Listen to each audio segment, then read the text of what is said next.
రోజుకు 40 కేజీలు మీరు హార్వెస్ట్ చేయడం జరుగుతుంది. కూలీలకు ఖర్చు పోను రోజుకి ఎంత మిగిలే అవకాశం ఉంది?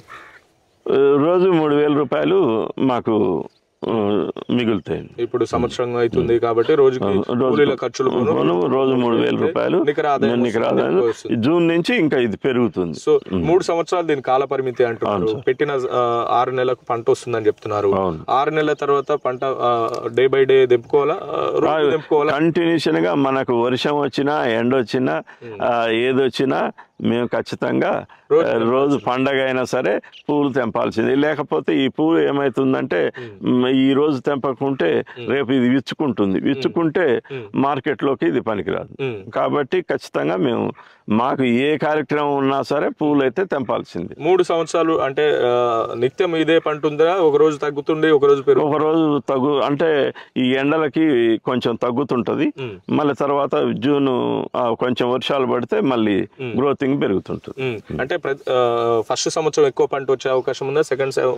ఫస్ట్ సంవత్సరం లైట్ గా, ఇప్పుడు మాకు ఇది ఫస్ట్ సంవత్సరం కాబట్టి మాకు 40 కేజీస్ వరకు వస్తుంది.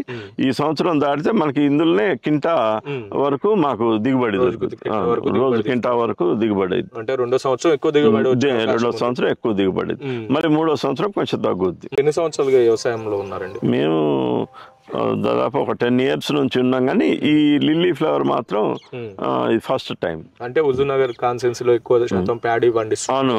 మీరు ఎందుకు ఇటు సైడ్ రావాలనిపించింది? ఎందుకు అని అంటే ఒకటి ప్యాడీ విధానం అనేది పర్సనల్ గా నాకు కొంచెం ఇది కరెక్ట్ కాదు, ఇంత ప్యాడీ పండియటం అనేది పర్సనల్గా ఒకటి.